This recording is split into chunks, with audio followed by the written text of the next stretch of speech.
Olá pessoal, eu sou a Cristiane, professora de literatura. Hoje temos uma aula sobre Jorge Amado, Capitães de Areia. Quando eu estava na faculdade, o professor meu dizia que se você pegasse um livro de Jorge Amado, espremesse a escorrer leite de dendê, azeite de dendê. Eu acho também, pessoal, eu não gosto de Jorge Amado não. Mas, né, ele é um grande escritor, que ele foi publicado em vários países, ele muito legal, então vamos lá, super animados, porque é um livro importante, que cai em várias faculdades, FUVEST, Unicamp, em várias do Brasil inteiro, então a gente tem que estar ligado nisso, tá? Por que o Jorge Amado é sempre muito explorado, né, pessoal, na universidade? E é claro, no vestibular. Porque, assim, há dois motivos, né? Primeiro, o Jorge Amado, ele participou da geração de 30. Então, uma geração que está ali no modernismo brasileiro tentando explorar a diversidade do homem frente à geografia e está explorando as condições sociais de uma classe um pouco mais sofrida. E diríamos mais, né? O Jorge Amado é um escritor por excelência, né? Agora eu gostei dele, né? Por excelência, que vai explorar os marginais. Ah, mas bandido, professora? Marginal, pessoal, é quem está à margem, tá? Obsceno está fora da cena. Então, o Jorge Amado, ele está explorando uma classe que está fora, assim, né? O Jorge Amado, ele é filho de um cacauzeiro, um dono de fazenda de cacau.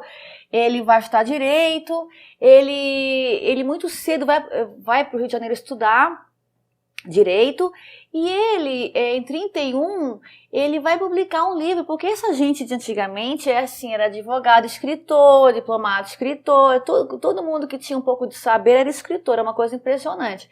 Pois bem, o Jorge Amado, ele vai publicar em 1931 O País do Carnaval, seu primeiro livro, né?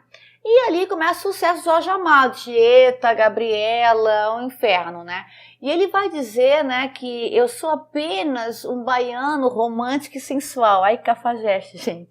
Mas bem, por que o nosso querido Jorge Amado se definiu como apenas um baiano romântico e sensual? Sensual porque ele explorava o sexo, assim, demais, assim, da baiana, na Gabriela, aquela loucura toda. Mas, por que romântico? Apesar de não ser romântico, apesar de ele estar na terceira geração, segunda geração modernista. Porque o Jorge Amado, com essa preocupação pelas margens, ele meio que idealizava um pouco, dando um pouco de romantismo em câmera lenta a essa classe social que ninguém via, tá? E por isso que o Jorge Amado comprou briga, inclusive com o Getúlio Vargas, gente. Em 1937, ele vai publicar uma obra chamada Capitães de Areia. Sobre o quê? Sobre meninos de rua que meio que aterrorizam a população e são dono da cidade. Essa obra é considerada uma obra perigosa, ela vai ser proibida de ser publicada e vai acontecer ao ponto de ela ser queimada, né? Vários exemplares serem queimados em praça pública, gente, isso é muito louco, né? Só foi reeditada em 1944. Então, olha que loucura. Pois bem, pessoal, sobre o que fala esse livro, né? Ele vai falar sobre esses meninos de rua e sobre a ineficácia dos reformatórios, né? Como a Fundação Casa, a antiga FEBEM. Então, como começa a história? Vai começar com fictícias reportagens policiais, né, de jornais, que vão colocar como que a sociedade está aterrorizada com esses capitães de areia. Por que capitães de areia? Porque eles viviam num trapiche abandonado próximo do areal e eles eram os capitães da cidade. E o legal, não diria legal, né, mas o interessante aqui é que existe uma lei paralela, existe uma sociedade paralela. E aí que vem a grande questão, antes de a gente chegar no enredo mesmo.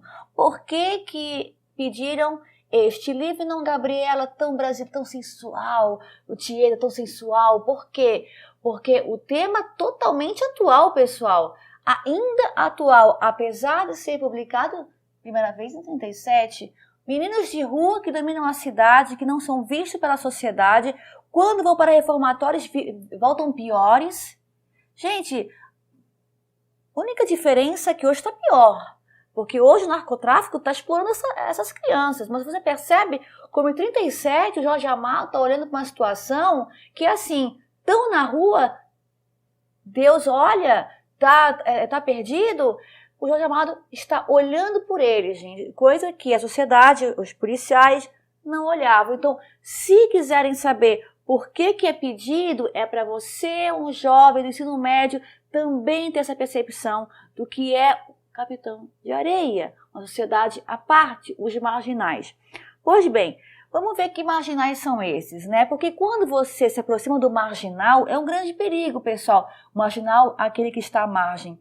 Porque quando você se aproxima dessa gente, que a sociedade não vê, você vai, muitas vezes, encontrar humanidade de sobra ali e se encantar por eles. Por isso que o Jorge Amado vai pegar a sua lente de contato, a sua lente literária e vai se aproximar dessas crianças para ver o que tem dentro. E você vai meio que se encantar por essas criaturas, pessoal. Porque, apesar de tudo, serem delinquentes, são apenas crianças. É um olhar humanizador sobre o obsceno, o que não está na cena. Pois bem, a obra, ela se divide em 3 partes, né? A primeira parte vai apresentar esse bando, né? Esse grupo que mora no trapiche abandonado. Diríamos, quem é o principal? Não existe o personagem principal, tá? Quando há obras que exploram a coletividade, problemas sociais, acaba que o coletivo é o principal. Pois bem, na primeira parte, de maneira aleatória, vão sendo apresentados os personagens.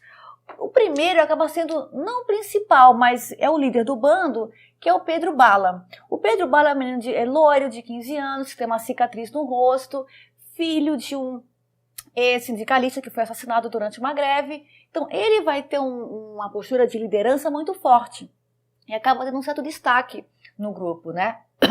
Pois bem, o João Grande é aquele bonachão, é o grandão, bonzinho, que cuida dos demais. O professor é o intelectual do grupo, é um menino jovem, que ele é meio tímido, míope, meio triste, mas ele rouba livros para ler, então ele é muito respeitado pelo grupo. Só que desde o início o narrador nos avisa que o professor futuramente, quando ficar maior, vai ser um pintor. Pois bem, pessoal, se, desde o começo professor, esse personagem tão querido na história vai ter um final feliz, a gente já sabe disso desde o começo, Sem Pernas vai ser uma figura um pouco trágica. Sem Pernas é uma criança que é manca, ficou manca devido a uma surra que levou de policiais quando foi preso, certa vez, foi pego, né?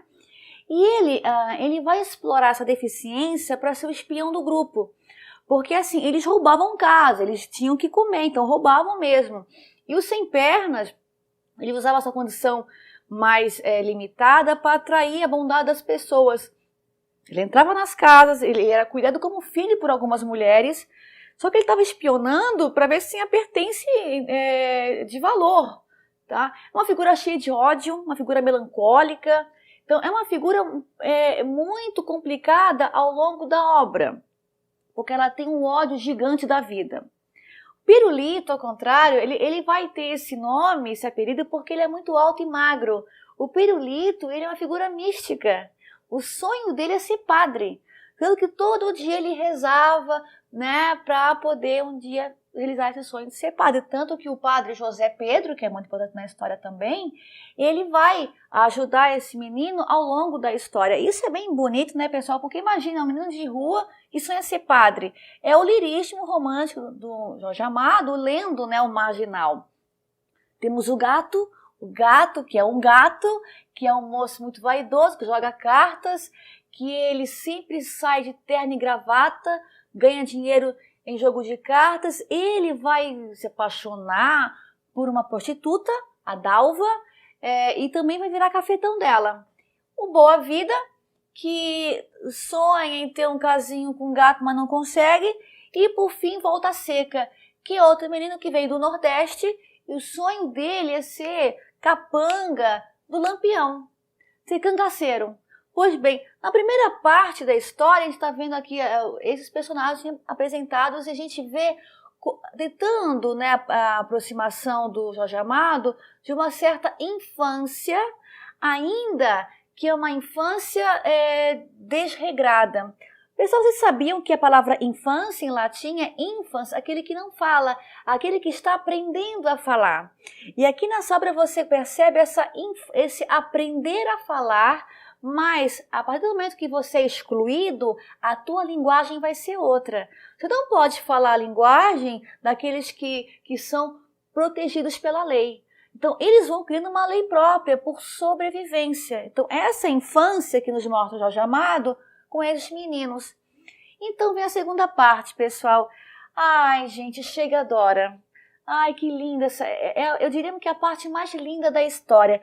Porque assim, pessoal, estava acontecendo lá na Bahia uma onda de varíola que matava todo mundo. Inclusive, um dos meninos vai ser levado, porque também foi infectado pela varíola também. Então, estava acontecendo isso. E nesse momento de doença, de temor na cidade, vai aparecer uma personagem muito lírica que é a Dora. A Dora é uma menina cujos pais também foram mortos pela varíola, e ela vai com o menino, o seu irmão mais novo, Zé Fuinha, para tentar a vida também. Ninguém vai querer empregar uma menina cuja mãe morreu de varíola e o pai também. Então, para onde que ela vai se meter, pessoal? Ela vai conhecer o professor e o João Grande, e eles vão levá-la para o bando, para o trapiche. Aí vai ser um momento muito tenso inicialmente, porque os meninos, imagina, pessoal, tudo macho, tudo menino, vivendo entre si. Aparece uma menina que adora o seu irmãozinho. Inicialmente haverá um grande problema, porque todos os meninos tentarão, né, obter algum benefício sexual da Dora, o que não acontece, já que professor que vai começar a ter um amor platônico pela Dora e João Grande vão protegê-la. Pois bem, a Dora ela vai se destacar porque é uma menina, mas, gente, era tudo que eles precisavam. A Dora vai cuidar quando fiquem doente, quando não conseguem botar a linha na agulha. Por isso que o capítulo, né, dedicado a ela, né, Noite de grande paz dos seus olhos. E o lirismo está nessa personagem porque vão chamá-la de mãe. Ela vai ser a mãe do bando. Sabe, pessoal, que a primeira vez que eu li esse texto me lembrou um pouco o Lampião e Maria Bonita, assim, porque o Pedro Bala é o chefe do cangaço e a Dora seria a Maria Bonita que cuida de maneira maternal dos capangas, tá? Então, gente, se ele tem a postura de liderança, de ser o líder, ela a maternal, claro que vai rolar um in love aqui. Vai rolar um clima, eles vão se apaixonar. A mãe e o pai do bando, sim, vão se apaixonar. Pois bem, mas daí, pessoal, como a vida não é feliz, muitas vezes na literatura, vão lá produzir um assalto. Dora começa também a se meter no assalto, vai, como um bandido, vai também se meter. Só que, para proteger os demais, Pedro Bala e Dora vão se deixar capturar. E aí começa um problema muito complicado, porque o Bala vai ficar 8 dias numa solitária e a Dora vai para um orfanato. Só que ela vai ficar muito, muito doente. Os meninos aqui do grupo vão tentar num plano, né, resgatar o casal. Primeiro resgatam Pedro Bala e logo depois resgatam Dora. O problema é que Dora, assim que resgatada, ela dura muito pouco, pessoal. Ela morre de maneira muito rápida e deixa de maneira muito triste a história. Então, eu diria que o ponto alto da história é justamente você dar essa importância à figura feminina que é Dora. Que também é muito atual, que a gente vê nos dias de hoje, as meninas também de rua assumindo essa posição, né? Vamos para a terceira parte. E o que acontece? O desfecho dessa história, né? O que acontece com cada um? O professor, né, o menino que gostava de ler, vai ser ajudado e ele vai fazer sucesso no Rio de Janeiro como pintor consagrado, pintando crianças baianas. Tá? O Sem Pernas, pessoal, ele vai ser assassinado pela polícia durante uma fuga. O Pirulito, sim, vira padre, tá? O Gato vai para Ilhéus e vira cafetão da Dalva. Volta Seca consegue realizar o sonho e vira cangaceiro do Lampião, mas futuramente também ele vai ser preso. E a história acaba, né, com o desfecho de Pedro Bala. Porque o Pedro Bala é um líder do bando, de um bando até então marginal, mas você percebe no Pedro Bala um senso de justiça muito grande. Inclusive, ele só cometia crimes porque ele tinha que comer. Então, aos poucos, ele vai se interessando mais pela história do seu pai, que foi o líder sindicalista, e ele vai indo para a direção também de uma postura política sindical. A história acaba com Pedro Bala deixando o bando, deixando a liderança do bando, e vai também virar um líder sindicalista e grevista. Daí você pensa, né, gente, esse livro foi publicado em 1937, tá? Então, aqui já começam esse transbordar de um desejo, de um sentimento de indignação. Então, claro que a ditadura não estava interessada numa obra que, além de explorar o marginal, colocando importância sobre essa categoria, parêntese, vivíamos numa sociedade altamente conservadora, pessoal. Além disso, colocava como protagonista, né, da história a própria revolta, a própria indignação. Então, Pedro Bala vai assumir essa postura de liderança e de política. E claro que isso foi visto com olhos péssimos pela ditadura. Pois bem, e aqui vale lembrar que a fase comunista do Jorge Amado, o cara foi comunista total, gente. Perfeito? Pois bem, pessoal, essa foi a aula de hoje. Capitães de Areia, Jorge Amado, até a próxima.